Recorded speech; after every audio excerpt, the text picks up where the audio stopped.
All right, thank you, Jerry. When Jerry called, I thought, yeah, I've done these for community colleges and different groups, small groups, large groups, and so on. So I was pleased to be able to do this for you and put together a, well, you see on the slide, overcoming the fear of parliamentary procedure. Parliamentary procedure is one of those things that people either are afraid of because they don't understand it, or they just don't want to use it at all because it's too formal. Well, some of it is formal, and there's a reason for that, and we'll talk about that as we go through this.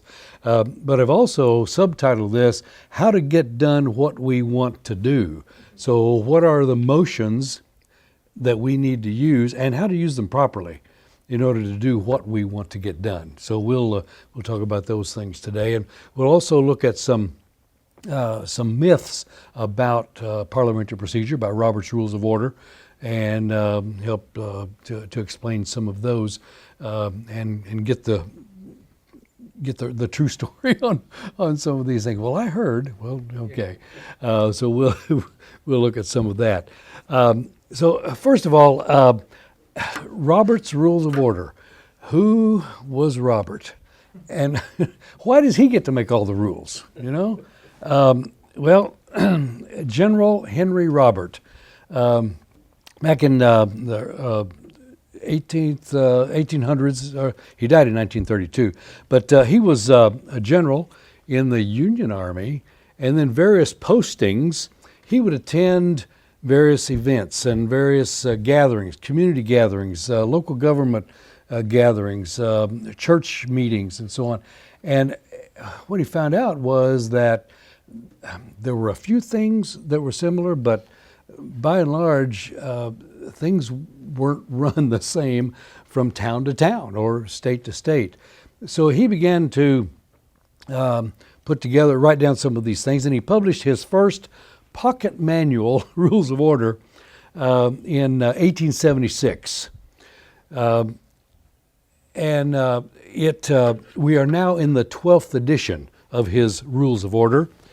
It's still pocketbook size, but it's expanded to over 700 pages as we have refined some of those rules of order for meetings. Interestingly, people say, oh, it just got more complicated.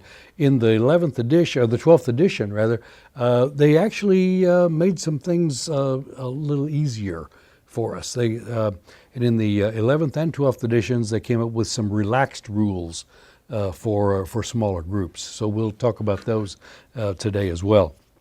So why is it important? This started back in the days of Queen Victoria, when the Parliament in England needed some rules of decorum. People were talking over one another, and there were conversations going on here and there and so on. But they needed to get some things done, and so there needed to be some rules of decorum. So parliamentary procedure is just that. It's a set of rules. And it's a set of rules for the conduct of meetings.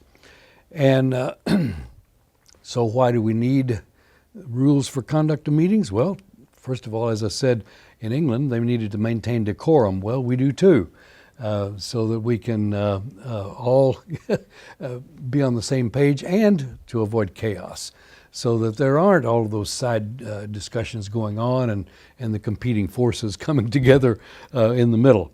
But interestingly, parliamentary procedure, by and large, bottom line, it allows everybody to be heard, and it preserves the rights of the minority through debate and discussion, and determines the will of the majority. So bottom line, that's what parliamentary procedure is about and why it's important. Thomas Jefferson said this: no one is to disturb another by hissing, coughing, spitting, speaking, or whispering to another. Can you imagine the Continental Congress and what was going on that Thomas Jefferson had to come up with this rule? Well, we need to maintain And General Roberts came along much later than that to put his put his rules together. Now, whether we are a board of elders, whether we're a board of deacons, whether we're a committee, be it the budget finance committee, the youth committee, the personnel committee, we are placed in a position of trust, and that's called fiduciary. And if you look up a definition, it's of or relating to something that is placed in trust for someone else. And whoever we are elected to that committee or board for, that's who we are entrusted to. So no matter how large or small our committees or our boards are, we are entrusted with certain decisions to be made on behalf of that larger body. We also have some other, I guess if you will, duties that we'll talk about a little bit later. Duty of care, duty of obedience, and so on. But we are in a position of trust in whatever committee we're on. So, how do we get done what we need to get done? We use motions. You've heard motions used, you've heard motions made in a number of different ways. I make a motion, or I move, or somebody will just say, well, I think we ought to, well, the proper term is I move, okay? So how do we get something on the table? And why is it the table? Well, we're sitting around the table usually, right? So we get something on the table for discussion. So the first thing we do in order to use these motions is, and I would suggest no matter what size meeting you're in, have an agenda. An agenda does a couple of things. It keeps the meeting on track, and if we do find ourselves chasing a rabbit here and there, it brings us back on track. And it also keeps us within a time frame if we need to observe a certain time commitment. In your handout, I've given you a sample agenda, and this is something that I think is you can use, you can expand it, you can, but on this sample agenda, of course, you call the meeting to order. You look at what was done in the previous meeting, minutes, right? And then you call for your reports, be the officers, the executive director, the pastor in case of some meetings, the other committees, subcommittees, and then unfinished business. You notice I've put that in italics. Robert's Rules of Order does not recognize old business. But how many times are you in a meeting, say, well, is there any old business? It's unfinished business. And unfinished business is what? Business that wasn't completed in your previous meeting. Yes. If there is no unfinished business, then you go on to new business. But too many times when someone calls for old business, that's, that idea that got shot down at the last meeting, I'll bring that back up. No, that's not the place to bring up something that was already defeated in a previous meeting or disposed of in some other manner. So there is no old business. So unfinished business, new business, and then of course you adjourn, or you set the date for the next meeting and so on. So that's just a basic agenda that I think any meeting should follow. So what do? We first of all need to get an idea on the table. The first motion that we need to talk about is a main motion. We use a main motion to introduce an idea or to introduce new business to the group, and we state that in the form of I move that, or I move to. Or you can use, I make a motion that. Some interesting things about main motions. It's probably the weakest motion we have. in the hierarchy of motions. And all it does is bring the idea to the table so that it can be discussed. So there's only one motion on the table at a time. It does require a second. Why is that? Why do main motions require a second? Keep frivolous items away from them. Yeah, make sure it's worth everybody's time. Yeah, so there's more than one person that thinks that's a good idea. Right. So you get the second, and then it's open for debate or discussion. Main motions are debatable. Main motions are amendable. You can change main motions. You can change, but you can only use one amendment at a time. Now, you can amend an amendment. We'll get to that in a minute. But you can change main motions to make them more complete or to explain them further.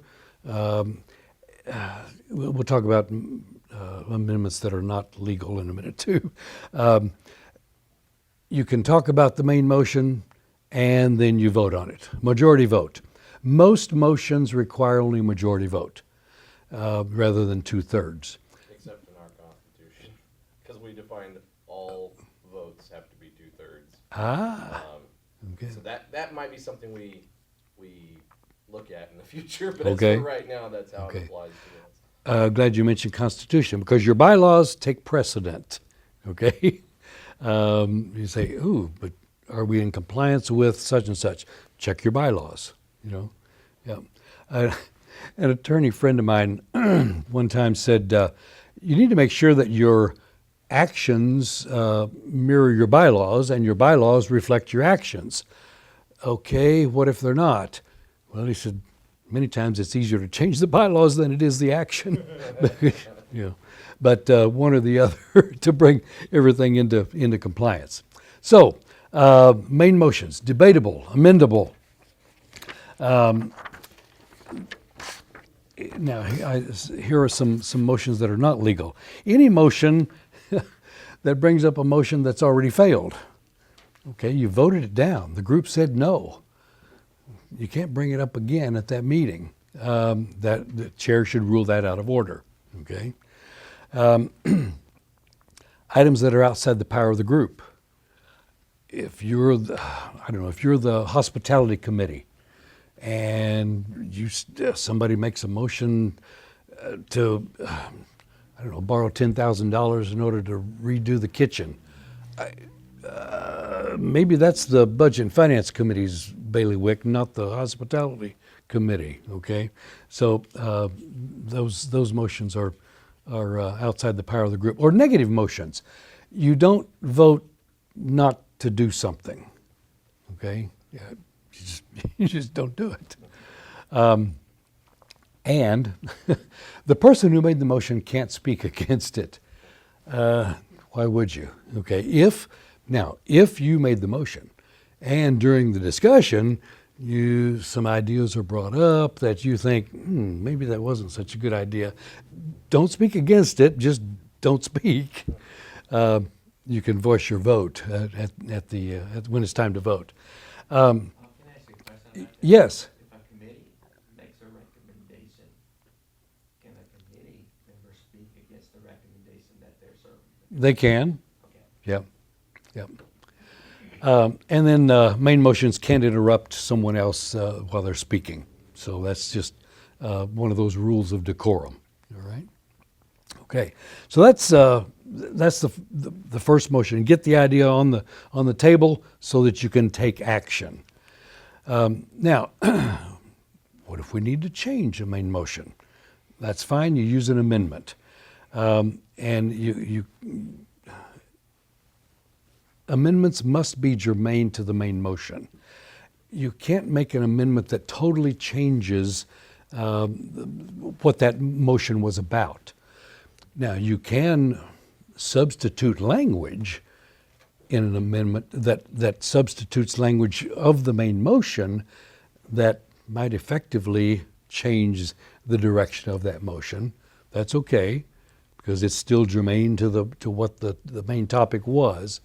And how do you amend? You insert or add, you strike, or you strike out and insert, or you substitute language. I don't know, let's, as an example, someone made a motion to paint the walls of the youth department green. Okay. And during the discussion, someone thought, oh, I think blue would be better. So they moved to amend the main motion by striking the word green, inserting the word blue. Okay. Now you debate, excuse me, you debate that amendment. Amendments are debatable. Amendments are amendable to the second degree. Okay, we'll talk about that in just a minute. So now you debate the amendment to that amendment. You're only debating now the color blue, okay? And when it comes time to vote, amendments are voted are passed or failed by majority vote. Oh,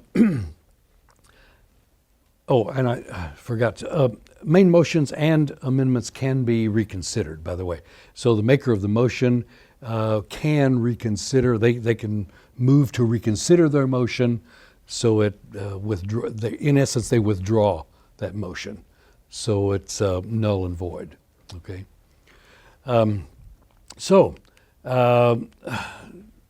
We've now amended this main motion, and can we amend that one? Yes, we can. Somebody can move to amend the amendment, which was the amendment to the amendment, which was color blue, right?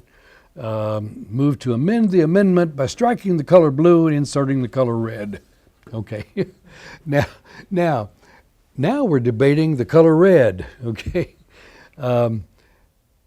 You can't go further than a second degree amendment. It just gets too complicated beyond that. Okay. So now we debate the color red. We vote that amendment to the amendment up or down.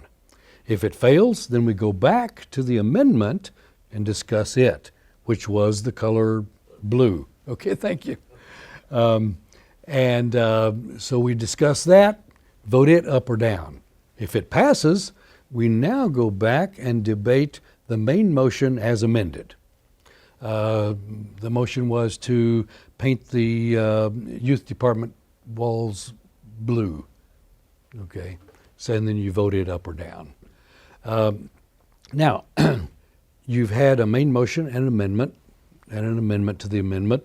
You've taken care of all of those. If before you vote on the main motion as it was amended, and you've taken care of all the amendments, you can add another amendment.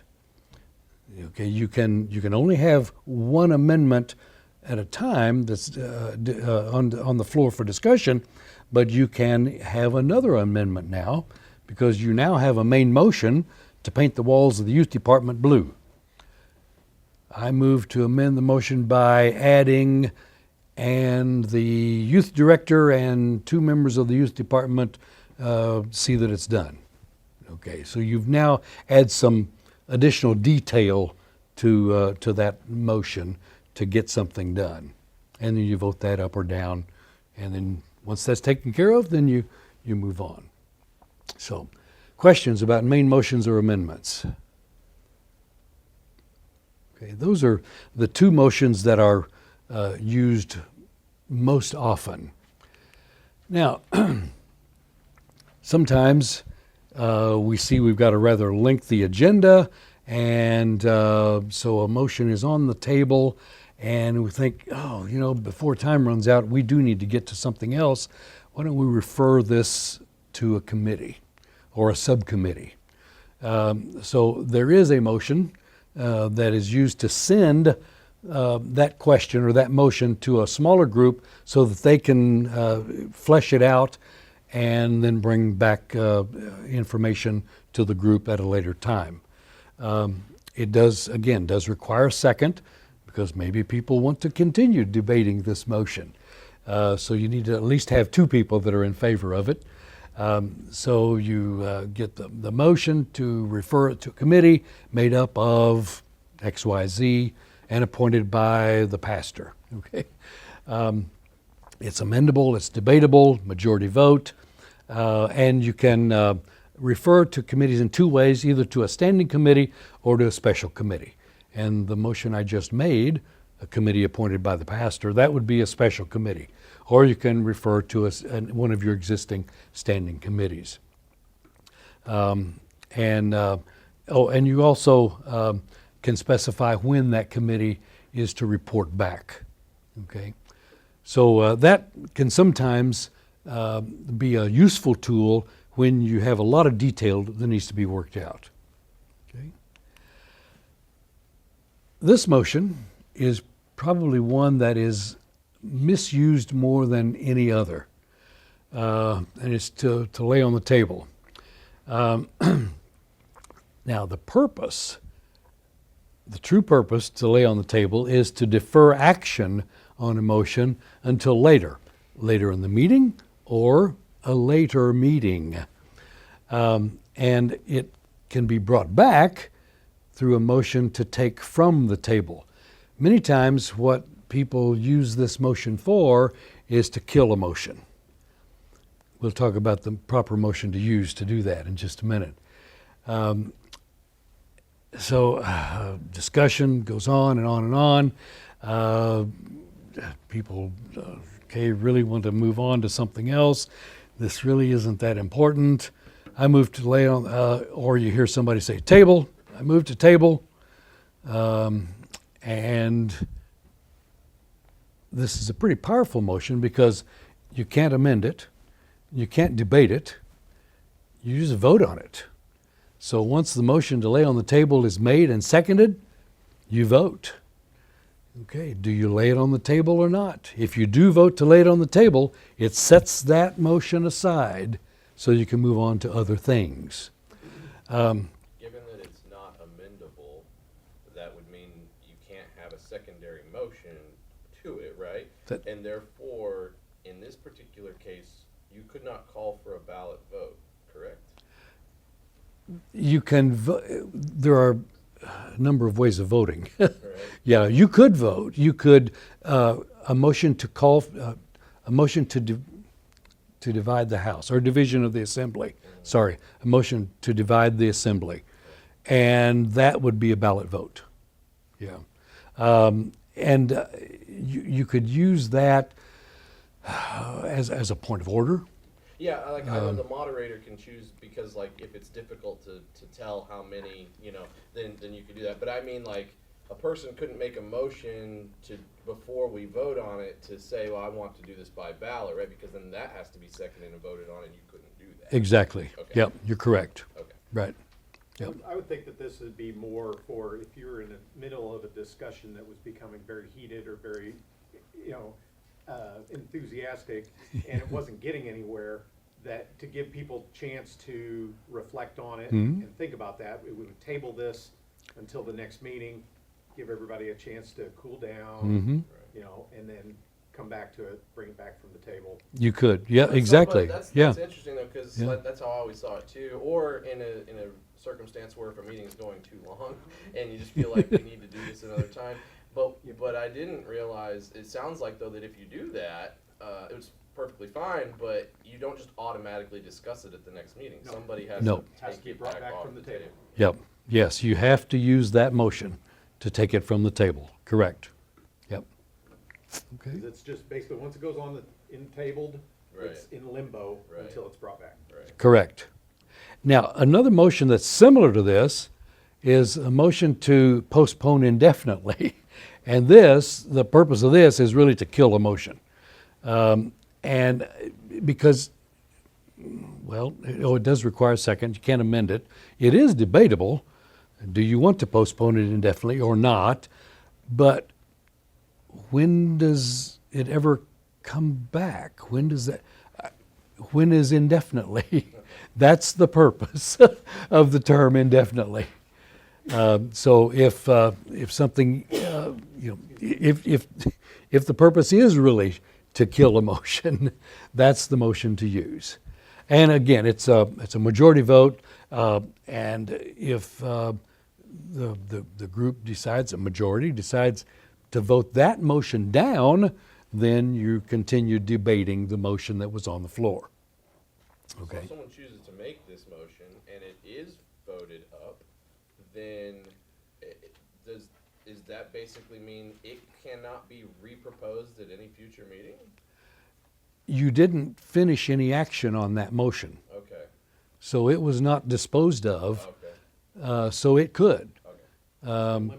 But it's, Well, right, I'm it's, just kind of curious what the difference is then, other than maybe stating a little harsher intent. yeah, right. Yeah, usually something that is postponed indefinitely never sees the light of day again. Yeah, but if, because that main motion on which this motion was used was never really finalized, it could. Okay. Yeah. Which is not the same as bringing up a motion that was voted down, Right. because this motion wasn't voted down. So it was, it was suppressed. Okay. Another motion to postpone is to postpone to a certain time. And, this one is to allow, further discussion, similar to what you were talking about a while ago, lay on the table so that you can have outside discussions to come back. That's what this does. And you can make a motion to postpone until after Christmas, a certain time, a date certain. This one Postpone. would be more appropriate if the purpose was the meeting had gone too long and you wanted to just come back to it at the next meeting. You would just make a motion to postpone to the next meeting. Yes. Yeah. Yes. Yep. And while it's debatable, of course, you discuss it whether you do want to postpone or not. It is amendable. Postpone to the next meeting, or postpone until after some other action has happened. So you can debate when that certain time will occur in this motion. And again, majority vote. Interestingly, this is one of those few motions that can interrupt a speaker. So, Probably if in the interest of time. exactly, if that discussion has gone on and on and on, yeah, okay.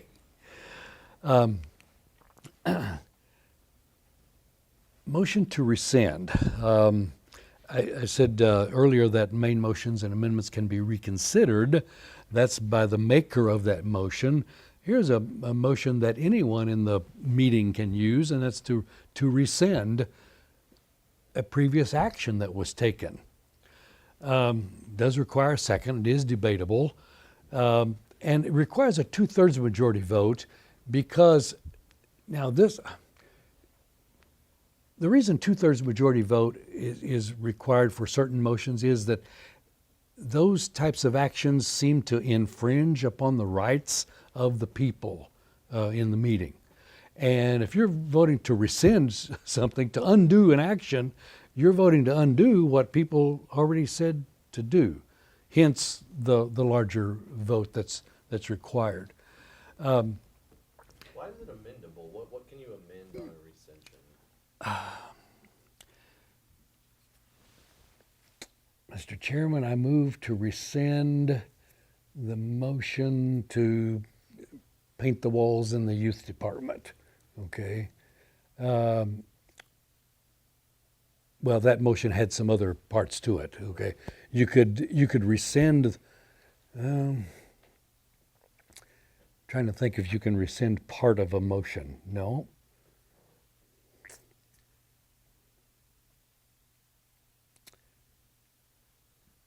I'll have to think about that. I've really not thought. I've not thought about it. I just know it is amendable, but I don't know how you would change it. I'll Josh is our moderator. I'll have to. Okay. Yeah, I'll have to look that up. All right. Thank you. The rescission's designed to undo things that have been done Right. Right. completely. Right. Oh, one place that this can't be used is if action has already been taken on a motion. You can't undo that motion after action has already been. Been completed. The wall's already blue. Right. Right. Yeah. Rescinded after it's been painted. Yeah. Or yeah. Or you were voted to, I don't know, invest your contingency fund in XYZ bank, and you decided to undo that because you thought this other bank offers a better rate of interest that we could get. If the trustees have already signed the documents and the money is deposited, you can't rescind that action because it's already taken place. So, okay. Here's a motion that we all use, and the purpose is to end debate and bring what's the motion that's on the floor to an immediate vote. We have to vote to call for the previous question so we can vote on the previous question, okay? Many times we, to shorten it up, somebody says, question. Now, as moderator, sometimes you say, are they asking a question or are they calling for the previous question? Okay? Okay. So it's, Mr. Chairman, I call for the previous question, okay? It's not debatable, requires a 2/3 vote because you're now voting to end debate, even if other people are wanting to debate. So hence the larger majority vote. Previous question has been called for. The chairman says, previous question has been called for. All those in favor say aye. All those opposed, no. Motion carries. We're now ready to vote on the previous question, which was, and that's the motion that was on the floor. Okay, so you actually have 2 votes. Sometimes when we call for the previous question, we kind of skip the vote on that and go ahead and vote on the main motion, but we really should do those 2 steps because you're voting to end the debate now, even though there may be somebody that still wants to talk, and call for an immediate vote. Okay? Now, this could be used on any motion on the floor, right? So even in the case Yep. of like the painting the walls, even if you were doing the amendment of the amendment, Yes. this is not an amendment, so this could still be called on by somebody at that point in time. Exactly. To end debate. Yep. You're tired of hearing about the colors and you're ready to vote. So, yes. Yep. Yeah. And then you take them in reverse order. You vote on the amendment to the amendment, then the amendment, and then the main motion.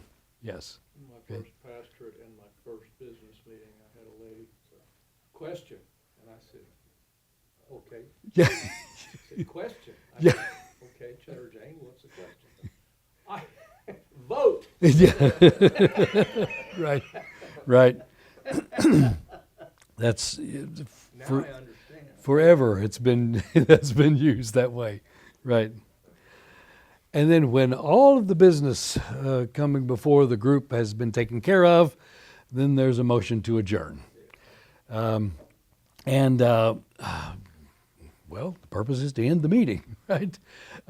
It does need a second. It's not amendable and it's not debatable. So a motion has been made to adjourn the meeting. Is there a second? And you hear seconds all over the room. All those in favor, aye. Aye. Opposed, no. Meeting adjourned. Now,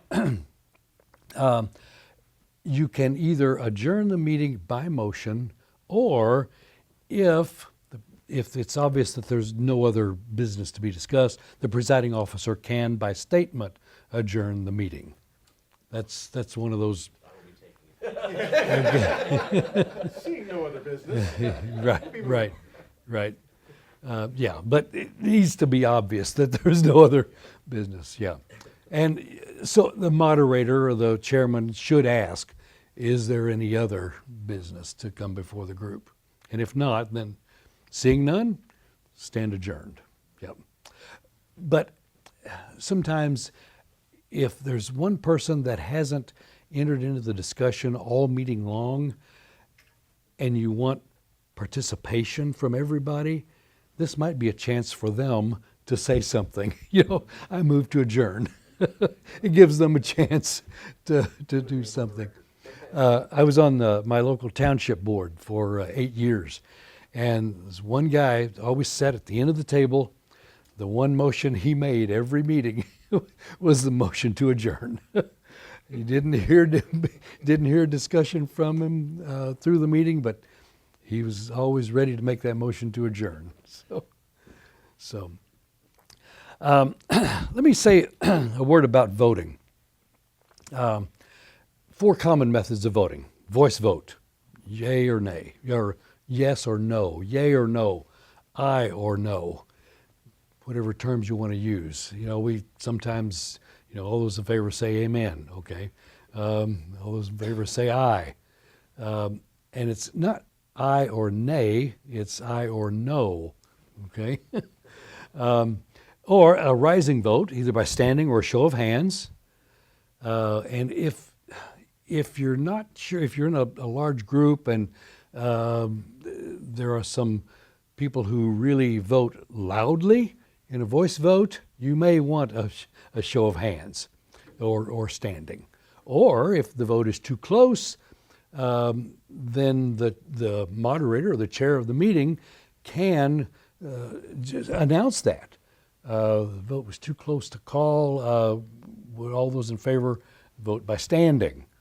And then you count. You have tellers, assigned to count the vote. Or then by secret ballot. And many times, the last time our church used a secret ballot was when we called our new pastor. And secret ballots are used when you want to ensure privacy of a vote.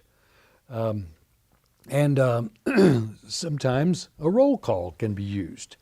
I know in a lot of local government meetings, roll call is used, so each person has to state their position, yes or no, or aye or no on a particular question. So those are the 4 methods of voting, and as we talked before, most votes require a simple majority, 2/3 when a limiting of the rights is in question. So use whatever voting method you're comfortable with that gets the job done. Let me mention this just a moment. I've had this question raised. Okay, I hear the word quorum and I hear the word majority. Are they interchangeable? No, they're not. A quorum is the minimum number of people required to transact business.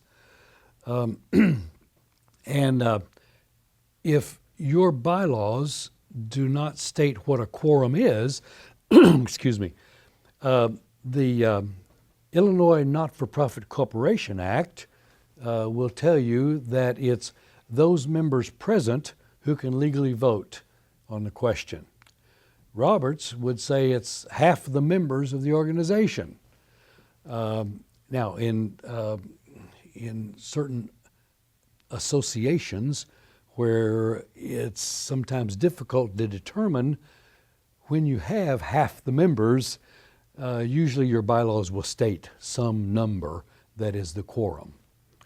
I know in our church, our bylaws state that quorum required for the transaction of business at a business meeting is 5% of the resident membership.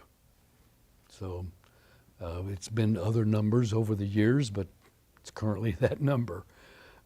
So if your bylaws are silent, then you follow the Illinois Not-for-Profit Corporation Act, and it's those members who are present who can vote. That's your quorum. Okay? So what's a majority? One more than half. I've seen some bylaws that specify a majority as 51%. That's not what a majority is. That can be a majority, but it's one more than half. If you have 18 people in the group, what's a majority? 10, yes. If you have 19 people in the group, what's a majority? 10, yes. Yeah, one more than half. A motion that requires a majority vote to pass, what happens if you have a tie vote? It fails. if a majority vote is required for passage, a tie vote fails. Okay? So just a word about quorum and majority. Now, I mentioned the Illinois Not-for-Profit Corporation Act. Organizations should always comply with state law, but check your bylaws because, as I said earlier, your bylaws take precedence. But we still want to be lawful as well. And sometimes we may need to amend our bylaws. So check your bylaws to see what vote is required to amend the bylaws. And if your bylaws do not specify, then Robert's Rules of Order says it takes a 2/3 vote to amend your bylaws. And that 2/3 vote would be of those present and voting. Okay? But something that serious, you probably want to get notice out to people so that they know that there's an important vote coming up. Questions on either of those? All right. Why do we have to be so formal? Well, in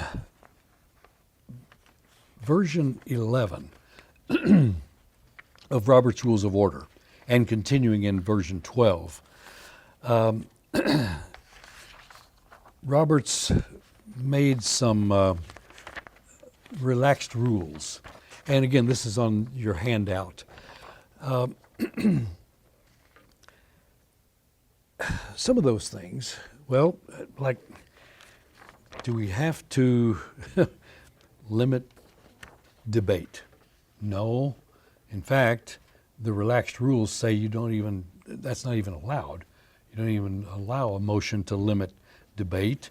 Unless you want to, you can, but you don't have to. Also, how many times have you been in a meeting and something is to be discussed, so you're discussing it, and then somebody makes the motion to do whatever you were discussing? Somebody said one time the quickest way to end debate on something was to make a motion to do it, because that cut off debate. Well, in the relaxed rules, you can have informal discussion on a topic, and then make the motion and do it. So, in other words, do what you have been doing. And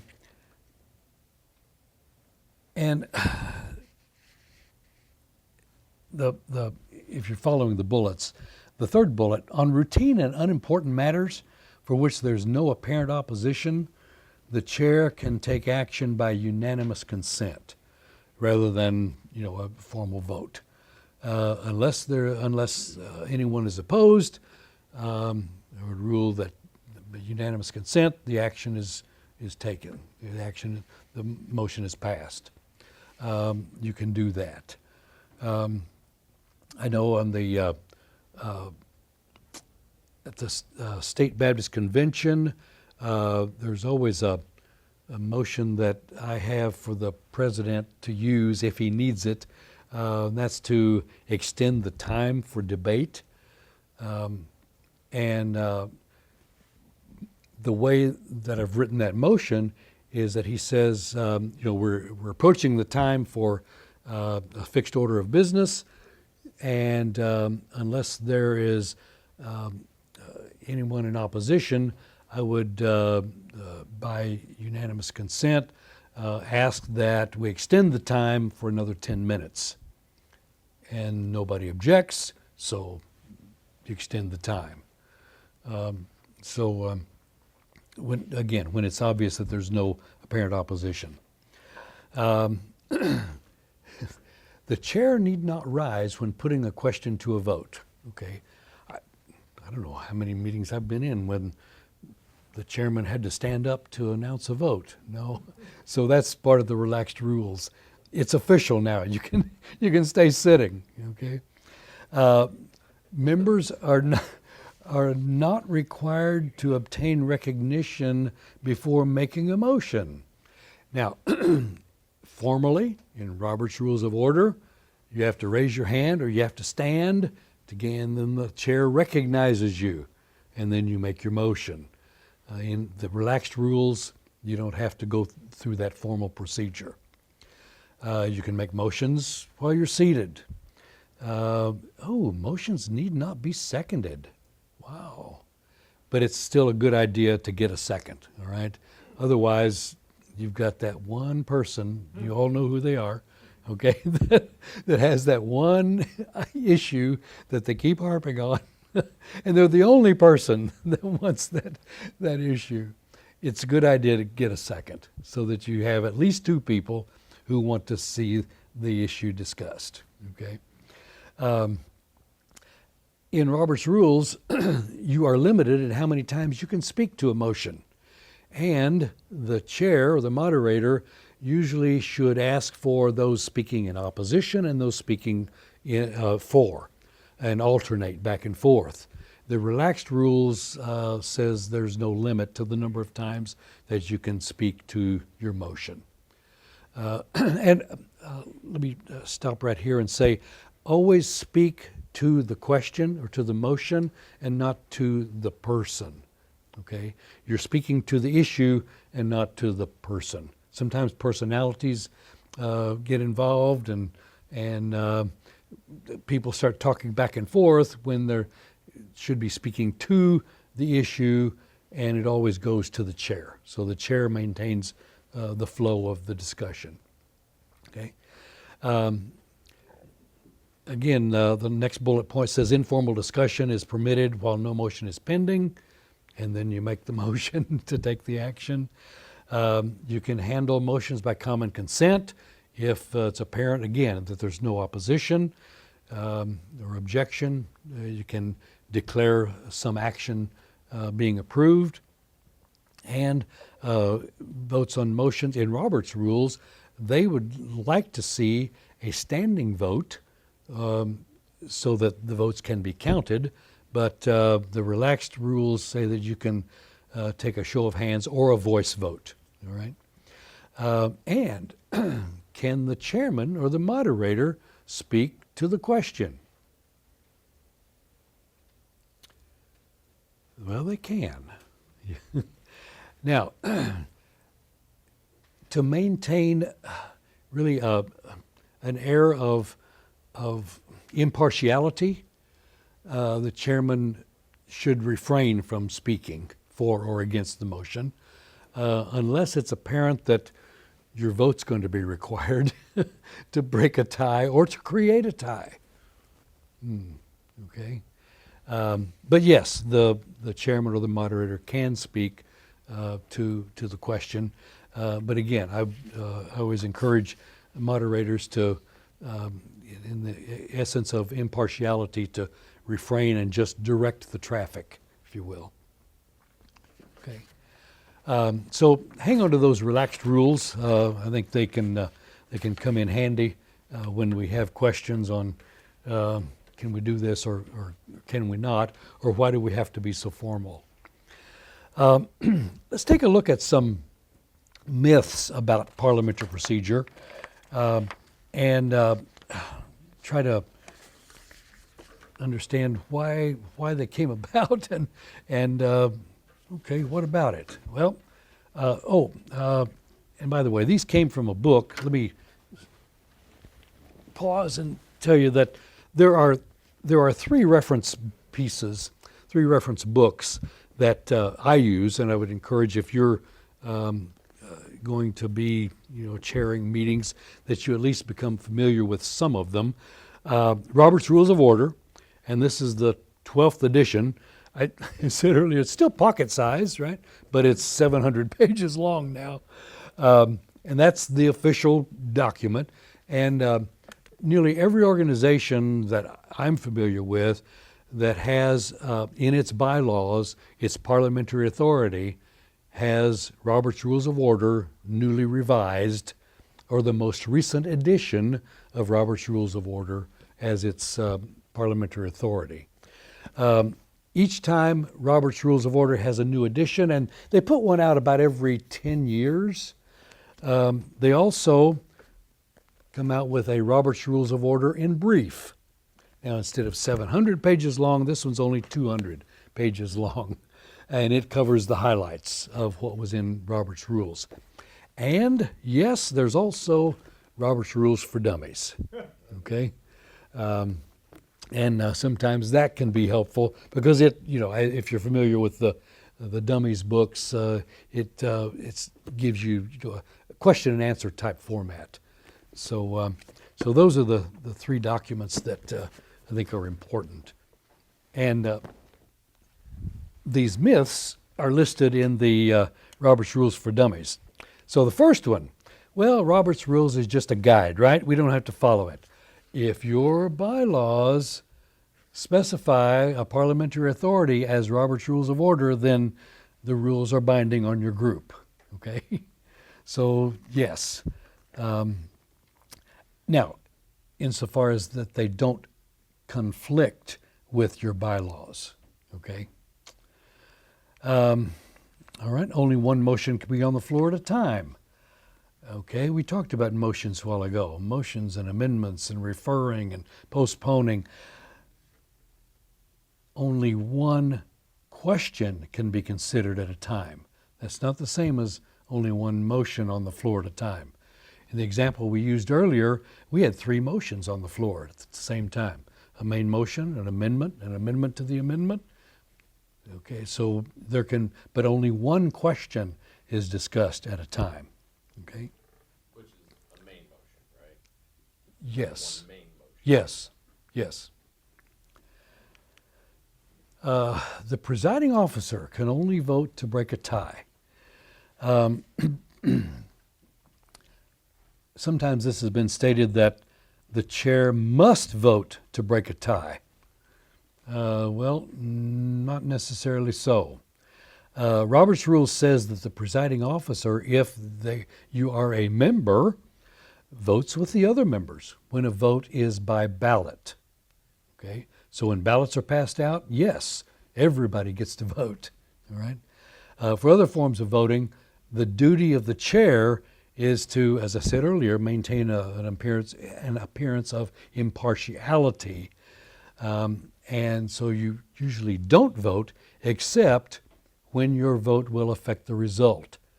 That is either to break a tie or create a tie. Okay? All right. The next one. The parliamentarian makes the rulings. No, the parliamentarian offers advice to the chairman. That's why, and thankfully, I've not had to do a lot of these at the IBSA annual meeting, but from time to time, you'll see me step up and whisper in the ear of the president, and then it's up to the president to rule. What I have done is tell him what he can do and what the rules might be. But no, the presiding officer makes the ruling. The parliamentarian's job is to advise. Okay?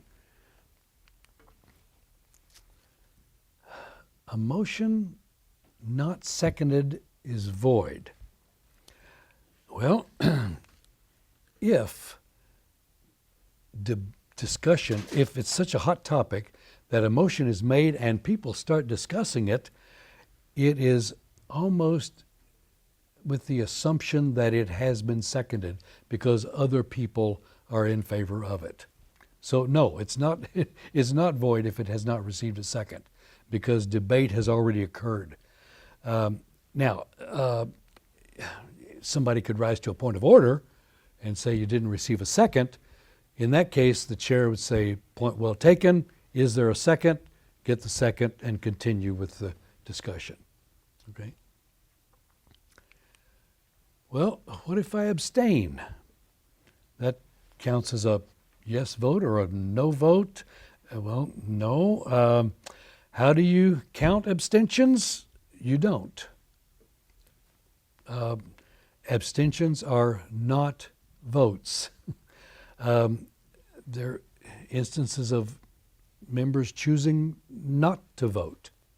Okay. Now, members have a duty to vote, but you can't compel everyone to vote. Okay. So requiring a motion that's decided based on the number of members present probably isn't a good idea. That kind of denies the member the right to be neutral on the question.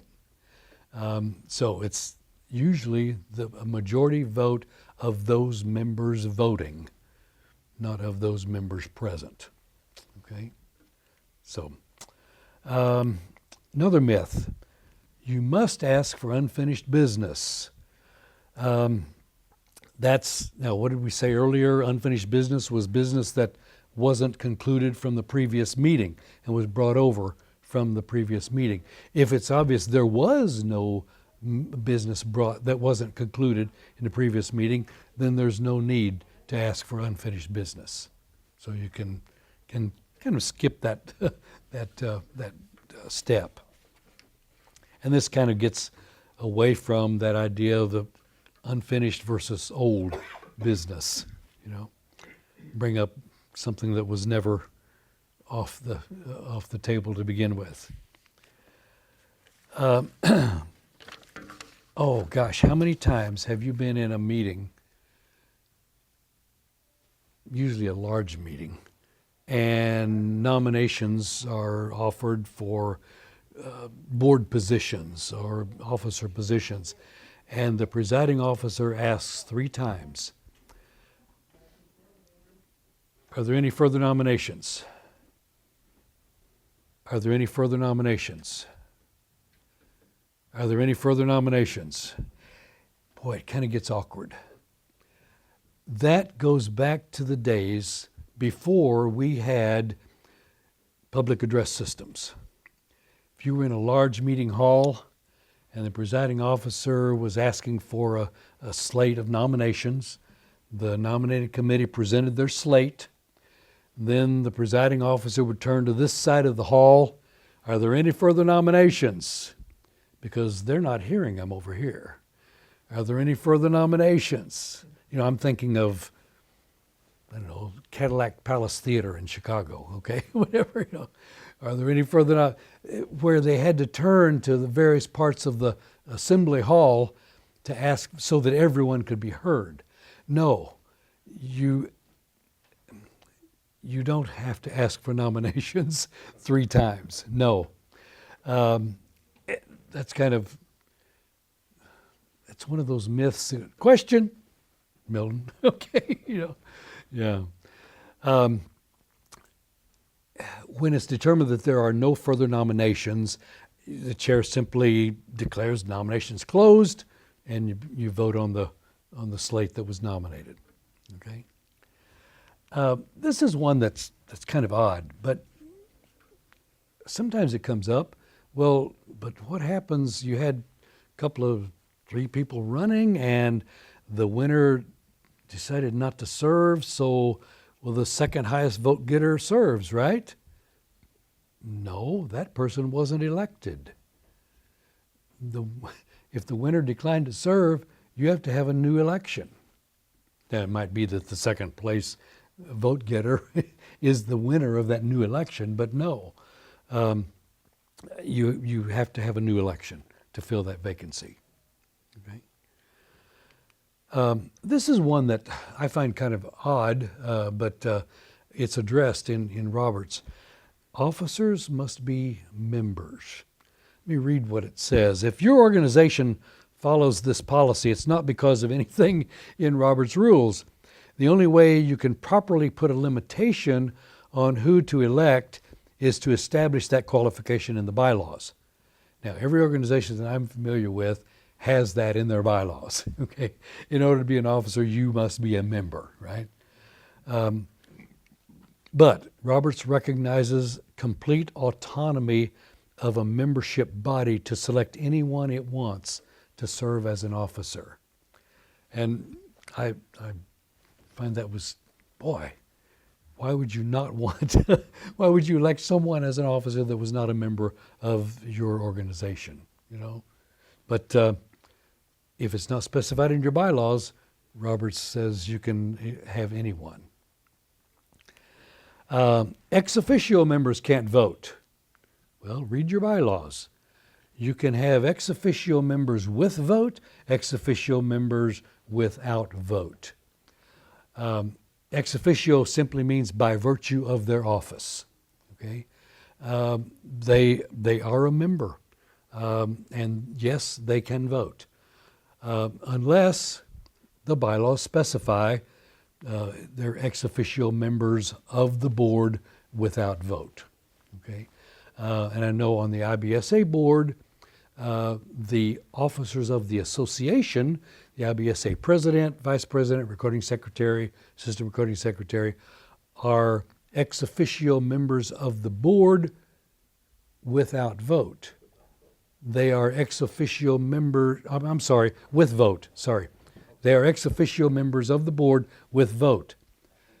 They are ex officio members of the committees without vote. Okay? That sometimes comes into play if a committee really needs to go into an executive session of only the voting members, then those ex officio members have to leave the room. But the IBSA officers, ex officio of committees without vote, ex officio of the board with vote. So, okay. And this one, when do motions take effect? Well, until the minutes of the next meeting are approved, right? No, unless it's specified that way. No, you've passed the action. It passed by a majority vote, and unless something was specified, then the motions take effect once they are approved. Okay, and sometimes there are specifications as to when certain actions do take effect. Okay, but approving the minutes only approves the record of the adoption of the motions in the previous meeting. Okay, it's not approving for those motions to go into effect. Okay, so thought those were some myths that I thought from time to time we run into, and yeah, let's clear them up. Let me say a word about the gavel. I don't know. Do you use a gavel? Okay. Although we need to get one. I got two at home. We got, I think you're gonna have one at the next meeting. we got, We'll get you a big one. yeah, I gotta have a big table to hammer it on. yeah. In meetings where the gavel is used, 2 taps calls the meeting to order. 1 tap follows when the meeting is adjourned, tap. Or sometimes, and you see this more in court where a judge taps the gavel after a ruling is issued. Then there's a tap that ruling is final, and hopefully this doesn't have to happen. A set of taps. Remember what Thomas Jefferson said earlier about hissing, coughing, spitting, and you rap the gavel several times to bring the meeting back to order.